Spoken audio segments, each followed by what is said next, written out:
I was choosing a bridesmaid dress when my daughter said I didn't match the wedding's color palette. I was 56 years old with dark skin that my mother always called Starry Night, and I had just spent 3 months helping pay for the catering, which she couldn't afford on her own. But it wasn't about money. It was about the color of my skin next to her white friends in the photos. Enjoy this video. She didn't say it like that, of course. Nobody ever says it like that. She used words like visual harmony and complementary tones, while showing me a Pinterest inspiration on her phone where all the bridesmaids looked like they'd stepped out of the same tanning lotion catalog. Smiled. He nodded. I pretended not to understand what was as clear as sunlight streaming through the living room window. My own daughter was excluding me from the most important day of her life because I was too dark for the aesthetic she was promoting on Instagram. Do you know that feeling when the ground opens up beneath your feet but you're still standing, smiling, because you don't want anyone to see you falling? That's exactly what it was like. 67 years of life taught me to swallow humiliations with elegance, to smile when they called my hair exotic, to be grateful when they said I was pretty for a black woman, to accept being the only one absent from the family photos my ex-husband hung in the living room. I had survived all of that by keeping quiet, maintaining peace, being the mother who didn't cause problems. But can't a bride have a dark-skinned bridesmaid and still maintain the fairy tale narrative she's built for 2,000 followers? Then she offered me a way out. I could be honored in another way. Give a moving speech. Hold the bouquet during the ceremony. Stand in the second row. Anything but appear next to her, where the cameras would be pointed, where comparisons would be inevitable, where my blackness would be too prominent to edit out later. She wrapped it in affection, in concern for my comfort, in apologies about how bridesmaids had to do so many exhausting things. As if she were protecting me. As if I were too stupid to read between the lines. I said I understood. I hugged my daughter. I left that house with the same smile I always used to survive. But something inside me had cracked. It wasn't anger yet. It was worse. It was clarity. The clarity that I had spent decades making myself invisible to fit into the spaces my own family created. And even then I would never be small enough. 3 weeks later, I received the official invitation. My name was there, printed in gold cursive, confirming my place as a guest. Not a godmother. Not a special needs mother. Just another name on the list of people who would fill the seats and applaud at the right time. I stared at that piece of paper as if it were a mirror showing everything I had let happen to me. All the times I had stayed quiet. All the times I had accepted less than I deserved for fear of being called difficult, sensitive, or exaggerating. Have you ever wondered how long a person can endure being treated as a shadow before deciding to become light? I put the invitation in the drawer. I didn't answer whether I would go or not. My daughter called twice asking, but I just said I was thinking about it, that confirming attendance wasn't urgent. She got annoyed. She said she needed the exact number of guests for the buffet. I promised to answer soon. I hung up the phone and realized that, for the first time in many years, I wasn't in a hurry to please anyone. That's when I started planning.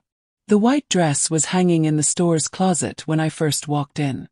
It wasn't what I was looking for. I was there to find something discreet, something that would make me disappear into the background of photos, something that would scream, "Guest who knows her place." But that dress looked back at me. It was long, elegant, with a cut that flattered the figure without being vulgar. Pure white. The kind of white you see on magazine covers. The kind of white brides wear. I laughed to myself there in the middle of the store. The saleswoman approached, smiling, asking if I needed help choosing something for a wedding. Said yes. She picked out 3 dresses in pastel shades, all with delicate floral prints, all perfectly appropriate for a mother who doesn't want to steal the show. Thanked her. I tried them all on. Took pictures.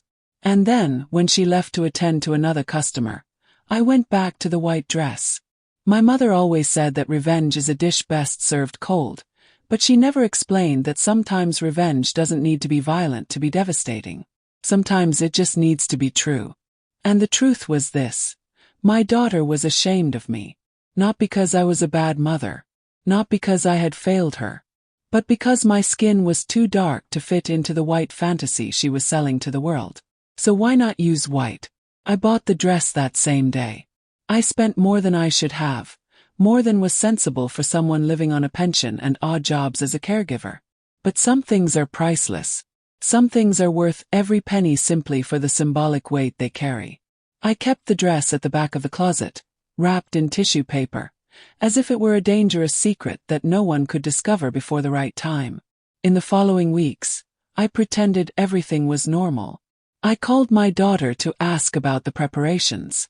I offered to help with the flower arrangements. I asked if she needed anything. She seemed relieved, as if she had expected a fight that never came. As if I had finally accepted my role as an invisible supporting character in her life. And I let her believe it. Because the more she relaxed, the more space I gained to do what needed to be done. Have you ever noticed how people only notice your presence when you threaten their control over the narrative? For years, I was the mother who didn't complain. The grandmother who accepted crumbs of attention. The black woman who understood her place. And precisely because of that, no one expected me to do anything other than continue being this domesticated version of myself. I started telling some friends about the wedding. I told them how my daughter had thought of every detail. How carefully she had chosen her bridesmaids. How beautiful, young, and with that skin that tans easily in the summer they all were. I didn't say directly what had happened. I didn't need to. My voice said it all. My friend's silence said even more. One of them, Conceição, who had known me since school, held my hand and asked if I was sure I wanted to go to that wedding. Said yes. She asked if I wouldn't prefer to travel, disappear, let my absence speak for me. Smiled. I said that my presence would speak much louder. It was Conceição who gave me the idea for the speech. Not a speech from an emotional mother blessing the union, but a real speech. She said that every bride expects her mother to speak wonders about her in front of everyone. That it's a sacred, untouchable moment, where no one dares to interrupt or question. And that, precisely for that reason, it would be the perfect moment. I started writing that same night. Each word was a decision. Each sentence, a choice between silence and dignity. I didn't want to be cruel. I didn't want to destroy my daughter. But I needed her to understand, in front of everyone she loved, what it meant to erase me. What it meant to be ashamed of her own mother. What it meant to choose aesthetics over love. So many people choose to stay here, following each revelation, because they know that stories like this aren't about cheap revenge. They're about justice. About women who have spent their entire lives being small, finally deciding to take their place. 10 days before the wedding, my daughter called me for the last time to confirm the details. She asked what color I was going to wear. I said it was a surprise. She laughed, said she trusted my good taste. Thanked her. I hung up the phone and looked at the white dress hanging in the closet. The day was approaching. On the morning of the wedding, I woke up at 5 in the morning. Not because I needed that much time to get ready, but because I couldn't sleep. I lay there staring at the ceiling, feeling the weight of what I was about to do. It wasn't fear. It was something older than fear. It was the feeling of walking through a door from which there was no turning back. I got up, made coffee, and sat on the still dark balcony. The city was quiet, that kind of silence that only exists before the world wakes up. I thought about all the times I woke up like this, alone, carrying the weight of decisions that no one else needed to carry. I thought about how many nights I spent taking care of my daughter when she was a baby, rocking her in my arms while my husband slept in the next room. I thought about how I was always the one who held everything together, the one who didn't complain, the one who solved things. And I thought about how, even after all that, I still wasn't good enough to be next to her in the photos. The white dress was ironed, perfect, waiting. I had mentally rehearsed that moment hundreds of times. Every step, every glance, every second of silence before I started to speak. But now that the day had arrived, I felt something different. It wasn't triumph. It was sadness. A heavy sadness. The kind you carry on your back for years until you finally decide to put it down and let everyone see how much it weighs you. I took a slow shower.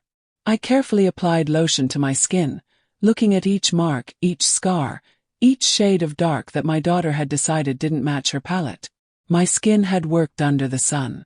It had carried her in my womb, had aged creating, nurturing, loving. And now it was being judged by an aesthetic standard copied from American magazines. I put on the white dress at 7 in the morning. I looked in the mirror and barely recognized the woman looking back.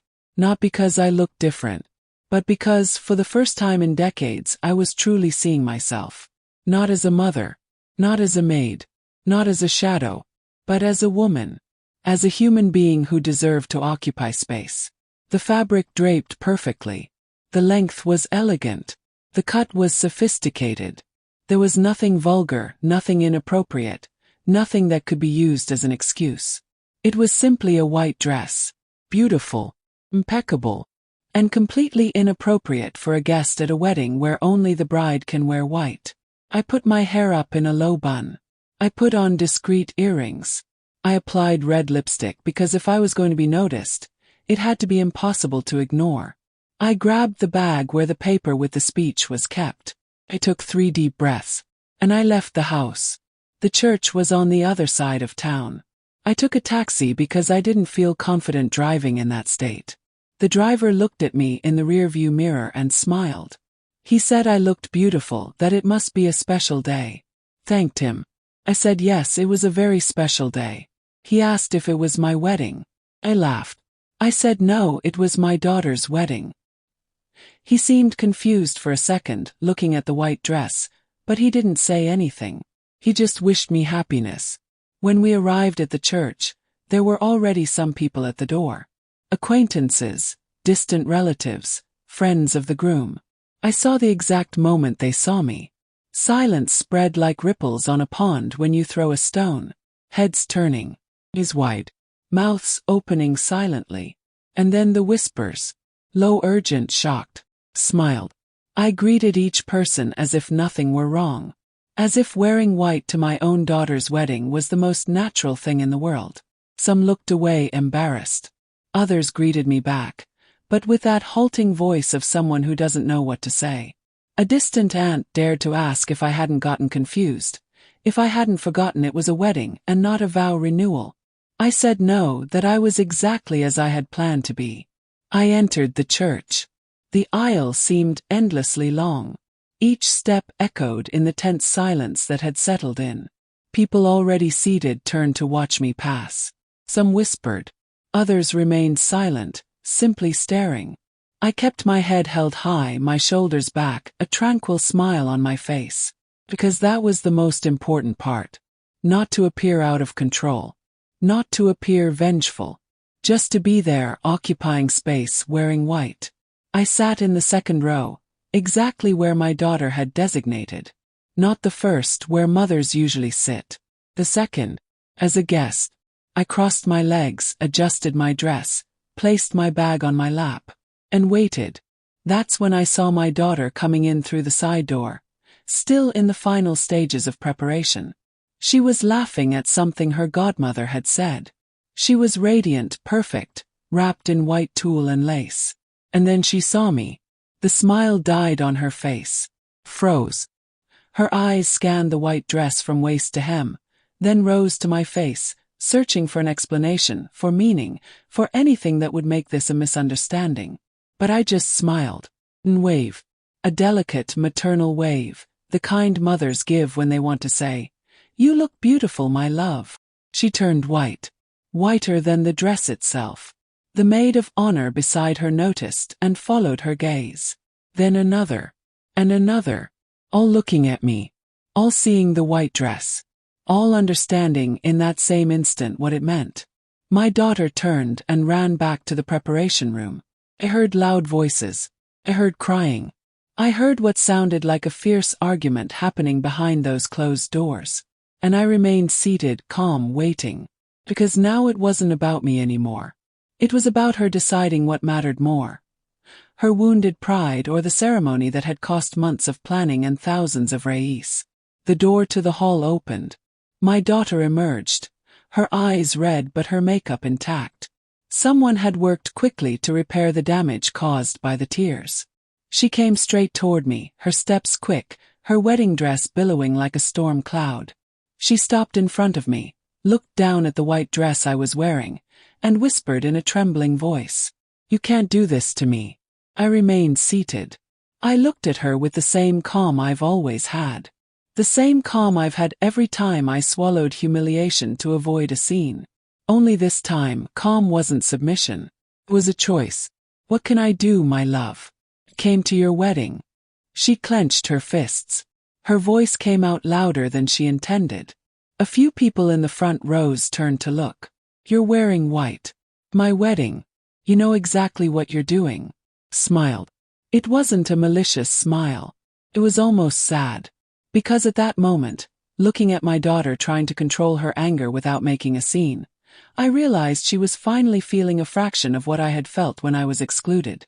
The humiliation of being belittled in front of everyone. The powerlessness of not being able to shout the truth without seeming out of control. "I'm wearing a beautiful dress, daughter. Just like you. I thought it was appropriate for the occasion." She opened her mouth to reply, but her godmother appeared beside her, holding her arm, whispering something in her ear. Probably reminding her that the guests were watching. That making a scene now would be worse. That the ceremony needed to begin. My daughter took a deep breath, trying to regain her composure. She looked at me one last time, with a mixture of hatred and despair, and went back to the preparations. I knew what she was thinking. That she could ignore me. That she could go ahead with the wedding as if nothing had happened. That in the end it was her day, and I was just an annoying detail that would be forgotten after the photos. But she didn't know the speech. Not yet. The ceremony began punctually. The music played. The bridesmaids entered, all in their light pink and lavender dresses, all with skin that tanned easily, all perfectly aligned with the aesthetic my daughter had been promoting on social media for months. They walked down the aisle, perfect smiles, rehearsed poses. And then my daughter entered. Everyone stood up. Everyone turned around. The cameras clicked. And for a moment it was truly beautiful. She was radiant. The dress was stunning. The groom cried when he saw her. It was exactly the fairy tale moment she had planned. But there I was, sitting in the second row in white. And every time someone looked at the bride, their gaze inevitably slipped to me. Every time a camera focused on the aisle, I appeared in the corner of the frame. Every time a guest took a picture, they had to decide whether to include me or not, and either choice would be awkward. It is at this point that many feel the urge to support this journey, leaving a silent sign that the message touched them. Because this wasn't just my story. It was the story of every mother who has ever been treated as a disposable accessory in her own children's lives. The ceremony continued. Vows were exchanged. Rings were placed. The priest declared them husband and wife. Applause filled the church. My daughter and her fiancé walked back down the aisle, now married, smiling at the guests. When they passed me, she looked away. She didn't look at me. She didn't wave. She just kept walking as if I wasn't there. But everyone knew I was there. The reception was in an elegant ballroom, decorated with white and gold flowers, soft lighting, and tables set with expensive china. My place was at the family table, but not at the head table. She was seated with distant uncles and cousins I saw once a year. Far enough away not to appear in the important photos. Close enough that I couldn't say I was excluded. We had dinner. People talked. Music played. And gradually, I began to notice the stares. They weren't just looks of shock anymore. They were looks of curiosity. Of speculation. Small groups whispering, looking in my direction, then looking at the bride. Trying to understand. Trying to piece together the puzzle. A cousin approached, pretending to get a napkin from the next table, and whispered as she passed by. "You're making a statement. What courage." I thanked him with a nod. I said nothing more. Because true courage was yet to come. The DJ announced that we would soon have the speeches. First the groom's father. Then the maid of honor. And then me. My daughter didn't yet know that I had asked to speak. She had spoken to the party planner a week before, saying she wanted to make an exciting surprise for herself. He had loved the idea. What mother doesn't want to honor her daughter on her wedding day? I saw when she was informed. I saw the exact moment someone whispered in her ear that I was going to give a speech. I saw the panic cross her face. She searched the room for me. She found me. And in that second, we looked at each other through tables, flowers, and unsuspecting guests. She knew. She finally knew that this wasn't just about a white dress. It was about something much bigger. Something she could no longer control. Something that was about to be said aloud, in front of everyone she loved, everyone she admired, everyone who followed her perfect life on social media. The microphone was waiting, and I was ready. The groom's father spoke first. It was a short speech, full of jokes about how his son had finally left home and was now someone else's problem. People laughed. They clapped. Everything very light, very confident. Then it was the maid of honor's turn. She told funny stories from college, talked about true friendship, and wished the couple happiness. More applause. More smiles. And then they called my name. I stood up slowly. The white dress felt like it weighed a ton as I walked to the microphone. Every step was watched by 200 people. Absolute silence filled the hall. It wasn't the respectful silence of someone waiting for a moving speech. It was the tense silence of someone sensing that something is about to explode. I picked up the microphone. I looked at my daughter. She was stiff in her chair, her hands pressed against her lap, a forced smile on her face. The groom beside her seemed confused, not understanding why the atmosphere had changed so much. The bridesmaids were all looking at me, waiting. I took a deep breath. Good evening, everyone. For those who don't know me, I'm the bride's mother. My voice came out firm. Firmer than I expected. Continued. I want to thank you for being here celebrating this very special day with my daughter and her new husband. I know many of you traveled from afar, canceled commitments, and made the effort to be present. And that shows how much she is loved. Pause. I looked around. People were relaxing a little, thinking it would just be another standard speech. But my daughter knew. She knew I was just warming up. Being a mother is a strange experience. You spend 9 months carrying a life inside your body. Then you spend years carrying that life in your arms, in your lap, on your back. You teach them to walk, to talk, to read. You protect them from everything that could hurt them. And when they grow up, you still want to protect them, even knowing that you can't anymore. Some women in the audience began to nod, recognizing each other. Mothers recognizing mothers. Continued. But there comes a point when we realize that it's no longer necessary in the same way. That our children have grown up and have their own lives, their own plans, their own worldviews. And that's okay. It's part of life. We raise children to liberate, not to imprison. I looked directly at my daughter. What hurts isn't being left behind. What hurts is being sidelined. The room grew even quieter. Few people exchanged glances. My daughter was pale. My daughter is beautiful. She always has been. But her beauty never needed my absence to exist. She didn't need to overshadow me to shine. And yet, when the time came to choose who would be by her side in the most important photos of her life, I wasn't considered. Not because I didn't offer help. Not because I was distant. But because my skin is too dark to match the color palette she chose. Absolute silence. Not a whisper. Not a movement. 200 people frozen, processing what they had just heard. She told me, using all the kind words she could muster, that I didn't fit the wedding's aesthetic. That my presence beside her might spoil the photos. That it would be better if I stayed backstage, giving a speech, holding the bouquet, anything but being in the spotlight. I saw some people turning to look at my daughter. I saw expressions changing. Confusion turning into understanding. Understanding turning into discomfort. So I thought, if my skin color is a problem when I'm next to her, what happens if I wear the same color as her? If we're both wearing white, will I still be invisible? Or will I finally be seen? I pointed to my dress. That's why I'm here. In white. At my daughter's wedding. Not to steal her moment. But to show that I exist. That I am beautiful. That I deserve to be in any photo, anywhere, in any color I choose to wear. Some people began to applaud. Slowly at first, then louder. Others were paralyzed, not knowing how to react. My daughter had tears streaming down her face, her makeup finally coming off. Her fiancé held her hand, confused, trying to understand what was happening. I don't hate my daughter. I love her. More than she can understand right now. But love doesn't mean accepting being treated as less. Love doesn't mean disappearing so that someone else feels comfortable.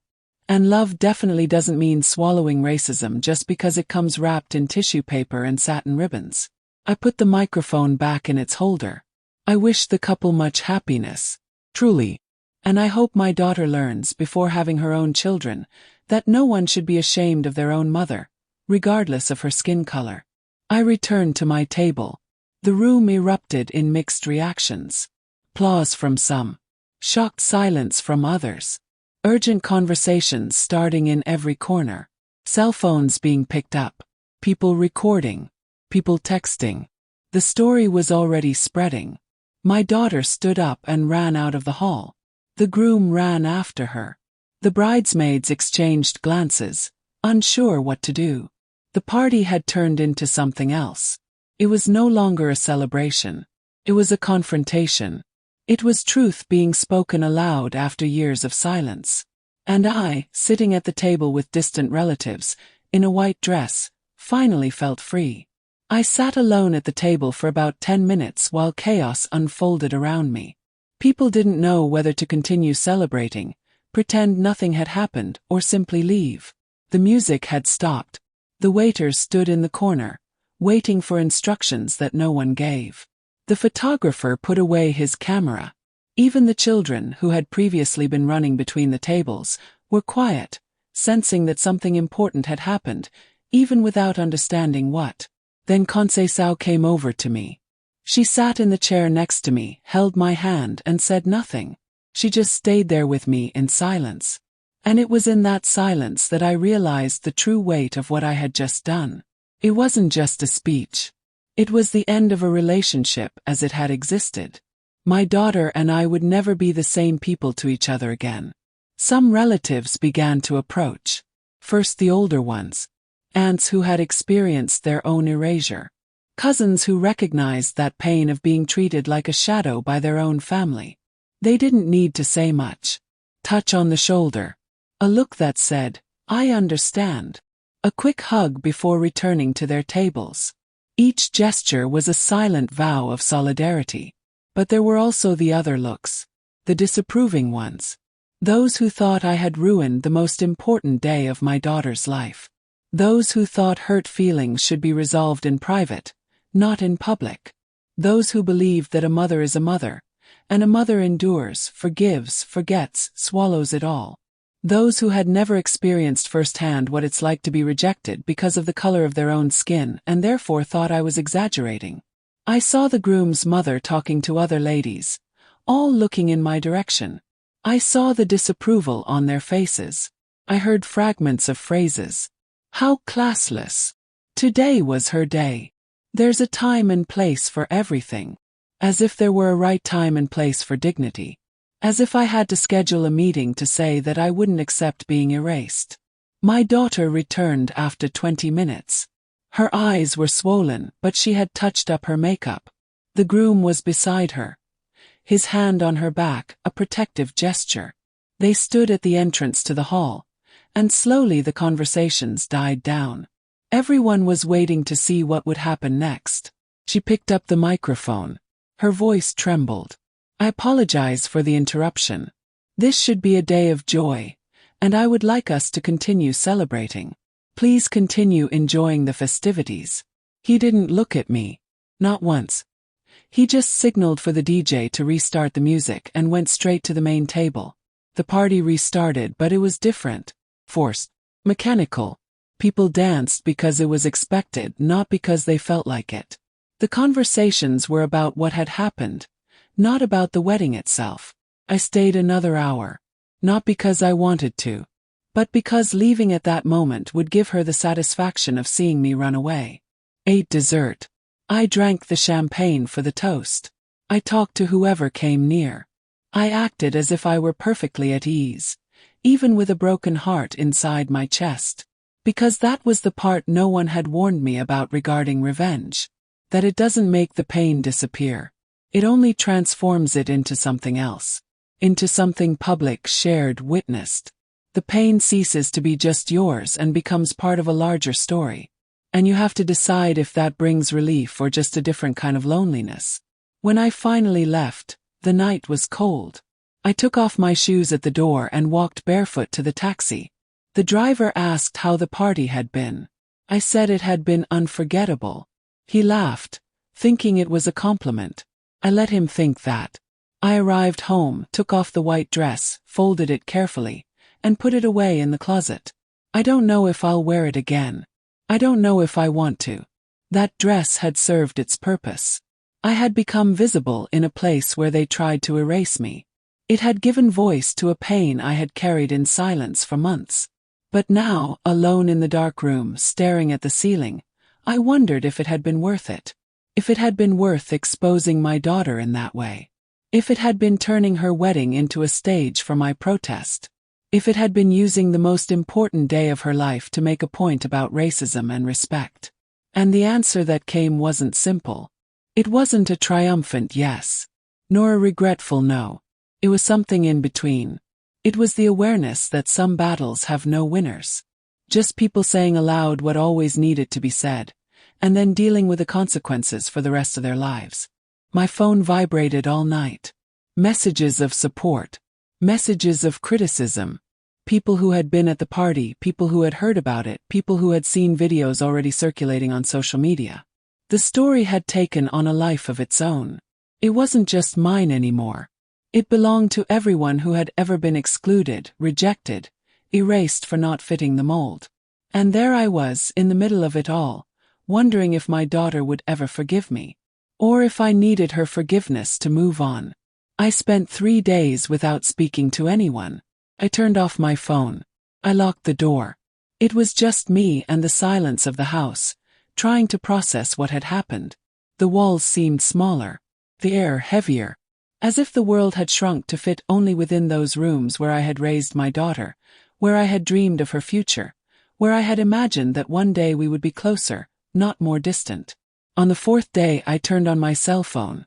I had 417 messages. I didn't read them all, but I read some. And it was in those messages that I understood the magnitude of what I had done. There were Black women from all over the country saying that they cried watching the video. That they saw themselves in me.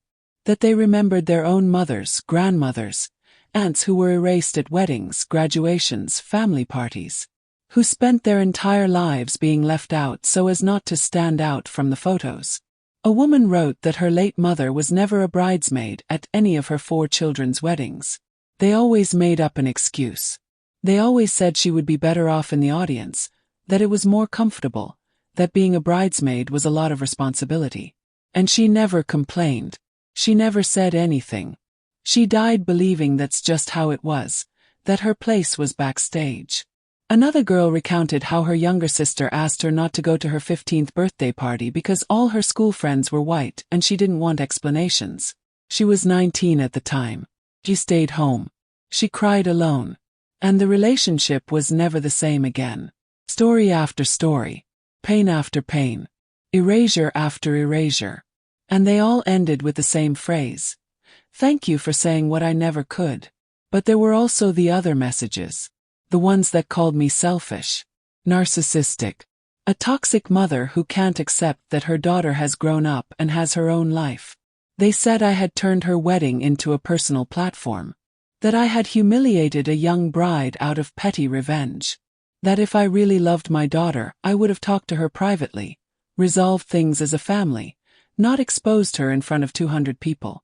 And you know what hurt the most about those messages? That some of them were right. I had chosen my daughter's most vulnerable moment to make my point. I had used her platform for my own demands. I had transformed what should have been a celebration into a public confrontation. And there was no going back. That day was forever etched in the memory of everyone who was there. In the photos. In the videos. In the conversations they would have for years to come. Could I have done things differently? Talked to her sooner. Explained how I felt. given her a chance to understand and change. Comment on what you would do. Because the more I thought about it, the more I realized there was no right answer. Only choices. And each choice had its price. On the 5th day, I received a call from an unknown number. I answered because I was tired of avoiding the world. It was my fiancé. His voice was careful, measured, as if he were stepping into a minefield. "Miss Helena, we need to talk." I didn't say anything.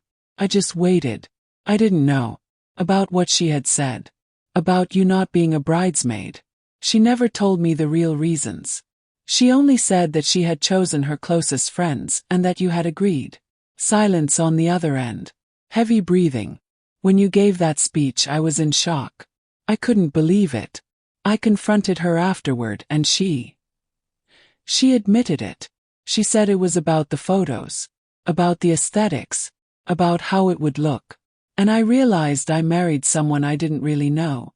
My heart ached, not with joy, with sadness. 'Cause that wasn't victory. It was destruction. I had exposed my daughter in such a way that even her new husband was questioning who she was. He continued, "I'm not trying to take sides.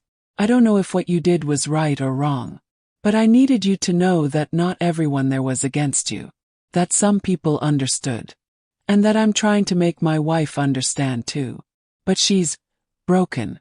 Broken." The word echoed in my head for hours after I hung up. My daughter was broken. And I was the one who held the hammer. I started to wonder what I really wanted from all of this. Did I want justice? Did I want her to apologize? Did I want the world to know she had been racist towards me? Or did I just want her to see me? To acknowledge that I existed, that I mattered, that I wasn't a disposable accessory in her life? And even if that was all, did it have to be that way? Couldn't he have written a letter? Scheduled a therapy session? Talked calmly, away from the spotlight, away from the cameras, away from the judgments of strangers on the internet? But then I remembered the invitation. The second row. The dress I couldn't wear because my skin didn't match the color palette. I remembered all the times I swallowed humiliation in silence, hoping that one day someone would notice, someone would care, someone would ask if I was okay. And no one ever asked. Perhaps that's why I chose the stage.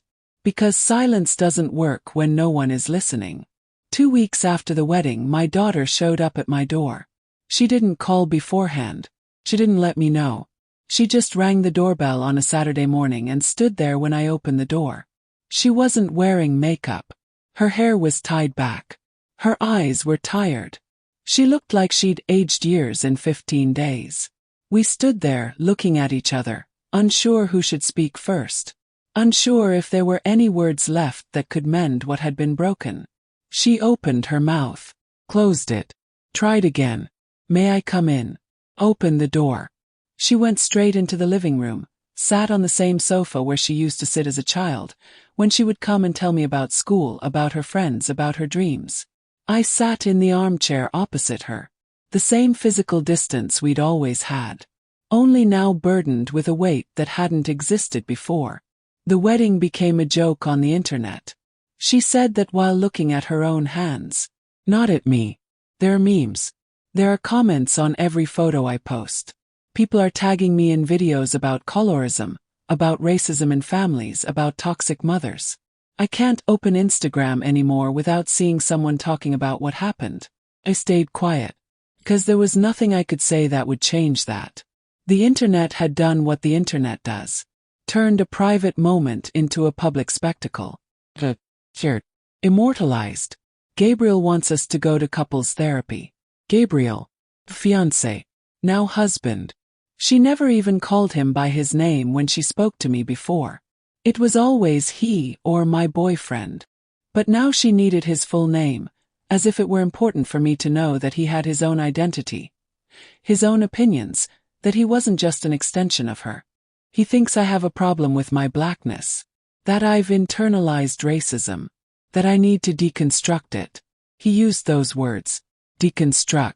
She laughed, but there was no humor in it. It was a bitter, tired laugh, the laugh of someone exhausted from being analyzed. And maybe he's right. I don't know anymore. I only know that I've spent my whole life trying to fit in, trying to be accepted, trying to prove that I was as good as the white girls at school, college, and work. And it worked. I succeeded. I have a career, I have a husband, I have a life that looks perfect on social media. She finally looked at me. But in the process, I forgot that you were also trying to fit in. That you also went through all of that. Only worse. Because you're darker skinned than me. And I used that against you. Silence. I used the color of your skin as an excuse to exclude you from my wedding. And it wasn't about aesthetics. It was about shame. Shame that people would look at you and then at me and see that I come from a black woman. Because in my distorted mind that made me less. Tears began to stream down her face. She didn't try to hide them. She let them fall. And the worst part is that I knew I was wrong. You knew. But I did it anyway. Because it was easier to exclude you than to face what I really felt. Easier to put you in second place than to admit that I have serious problems with my own identity. She took a deep breath. But you didn't need to do that. Not like that. In front of everyone. Destroying my marriage. Turning the most important day of my life into a stage for your pain. And there it was. The crux of the matter. We were both right. We were both wrong. And there was no way to undo either. You know.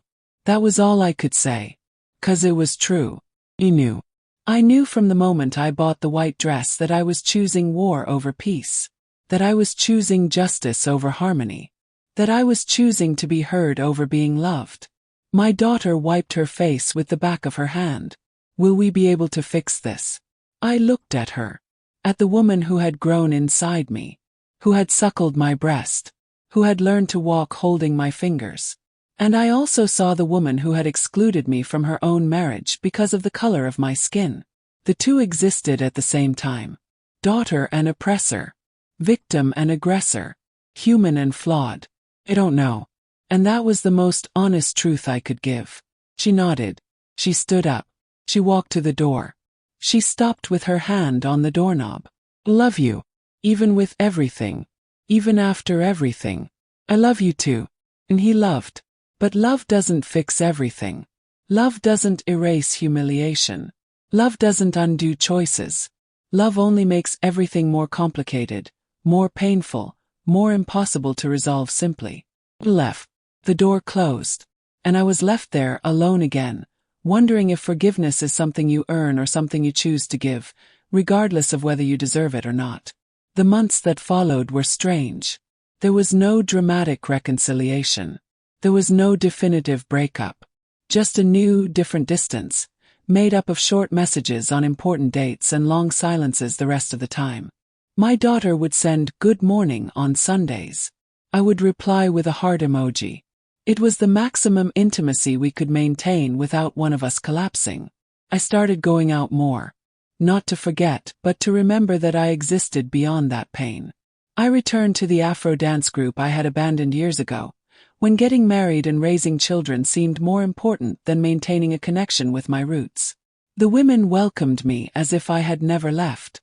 As if they knew, without me needing to explain, that I had returned because I needed to reconnect with parts of myself that had been erased over the years.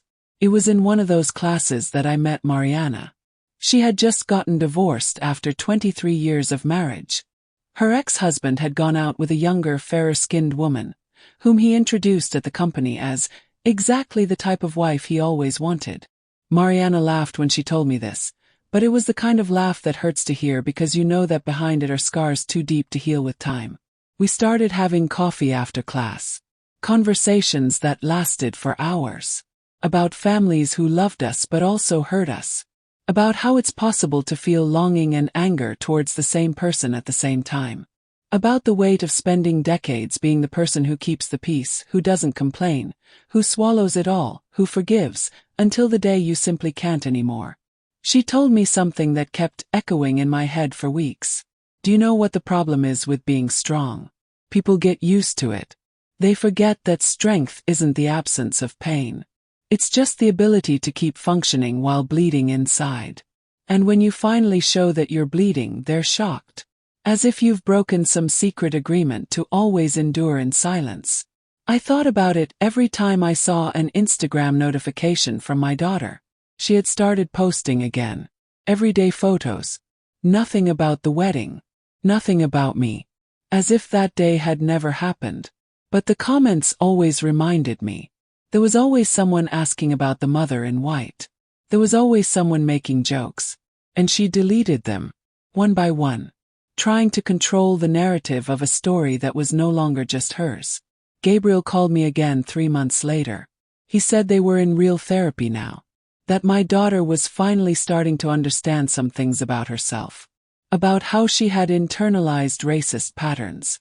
About how she had treated her own mother. He didn't apologize for her. He just said it was a long process and that he was there supporting her. Thanked her. But I didn't ask when I would see her again. Because I had learned that some relationships need time and space before trying to rebuild them.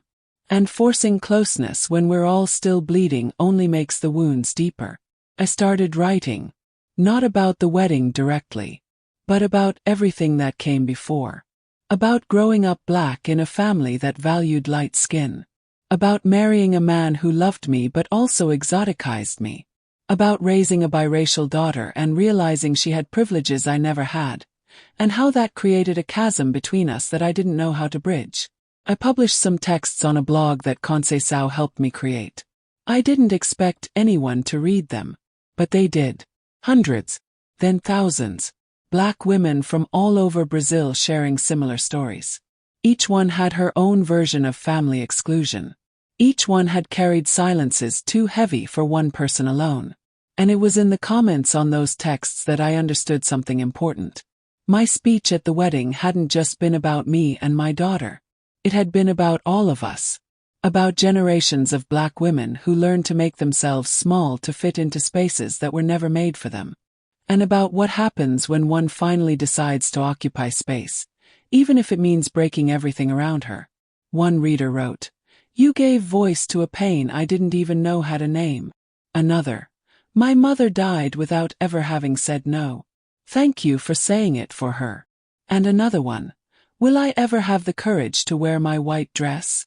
I read every message, every story, every tear transformed into words typed at 3 in the morning by women who finally felt seen. And I realized I had made a choice. Maybe not the right choice. Maybe not the kindest choice. But a choice that needed to be made. 'Cause sometimes, being loved means being silent. And other times, being free means being heard. I still don't know which of the two I chose to be. Maybe both. Maybe neither. Maybe just a tired woman who finally stopped asking permission to exist. A year after the wedding, my daughter rang the doorbell again. This time I knew she was coming. We had made plans. We had spoken on the phone a few days before. Her voice was different. More mature. More tired. More honest. When I opened the door, she had a package in her hands. She entered slowly, as if visiting a place that had once been home but was now foreign territory. We sat on the porch. The afternoon sun streamed through the slats of the blinds, creating streaks of light on the wooden floor. She handed me the package. Plain brown paper, no ribbon, no embellishment. Opened it. It was a photo, big framed, from the wedding. But it wasn't one of the official photos. It was one someone had taken with their cell phone during my speech. I was standing in a white dress, holding the microphone. And my daughter was in the background, sitting, crying with her hands covering her face. I looked at her, confused. The therapist made me print this photo. He said I needed to look at it every day until I could see both of us at the same time. Not just me suffering. Not just you attacking. But both of us experiencing our pain in the same space. She took a deep breath. Took me 8 months to be able to look without feeling anger. Another 3 to be able to look without feeling guilt. And now I see something else. I see a mother who had to scream to be heard. And a daughter who was so lost in her own denial that she couldn't hear whispers. Tears began to stream down my face. I didn't try to hide them. I can't undo what I did. I can't erase the way I treated you. I can't pretend I didn't exclude you because of your skin color. But I can say that I'm trying. Every day. To deconstruct. To understand. Change. She held my hand. And I can say that you were right. Kindness is not weakness. Silence is not peace. And love doesn't mean accepting being treated as less. We stayed there, holding hands, crying together, with no rush to fix everything immediately. Because healing doesn't happen in a moment. It happens in thousands of small moments. In difficult conversations. In uncomfortable silences. In daily choices to try again, even when it seems impossible. She told me she had started studying colorism. About privilege. About how biracial people navigate between two worlds without fully belonging to either. She told me she had apologized to the black aunts in her family who were never invited to important events. That she had stopped editing her photos to lighten her own skin. That she had begun to question why all her close friends were white. And he asked me something I never expected to hear. Teach me. Teach me to be the daughter of a black woman without shame. Teach me to occupy space without erasing you. Teach me to be strong the way you are strong. I laughed. Cried. I hugged her tightly. I don't know if I'm the best example of strength. I broke up your marriage, daughter. She shook her head. You saved my marriage. Because if Gabriel hadn't seen who I really was that day, we would have built an entire life on lies. You forced me to look in the mirror. And I hated you for it. But now I understand that it was the most loving thing you could have done. We spent the whole afternoon talking. About everything. About nothing. About how she was pregnant and afraid of raising a black child in a world that still judges by color. About how I was afraid of being a grandmother and repeating the same mistakes. About how we were both learning that family isn't about never making mistakes, but about having the courage to admit when you do. When she left, it was already night. She hugged me at the door. She lingered. And whispered in my ear. In the next important photo you'll be right next to me. Promise.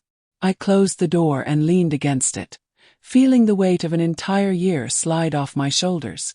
Because forgiveness doesn't happen in one dramatic moment. It happens in small daily choices to keep trying, even when it would be easier to give up. Today I know that that white dress changed everything. It destroyed some things. It built others. But mainly it showed me that I don't need to be invisible to be loved. That occupying space isn't selfishness. It's survival. If this story touched you, please like it, because stories like this only reach those who need them when they are shared by people who understand the weight of being seen. And if you know someone who needs to hear this, who is tired of being a shadow in their own life, share this message. Subscribe for more stories of women who chose dignity over silence. Because in the end, it doesn't matter if you wear white, black, or any other color. What matters is that you refuse to disappear just to make others comfortable. What matters is that you choose to be seen, even when it means breaking everything around you to finally rebuild yourself. And if you're wondering if it's worth it, if the price is too high, if you should keep swallowing it in silence, I say, wear your white dress. Literally or metaphorically. Wear what makes you feel powerful. And let the world decide if it's ready to see you. Because you were always worthy of being in the photo. You always were.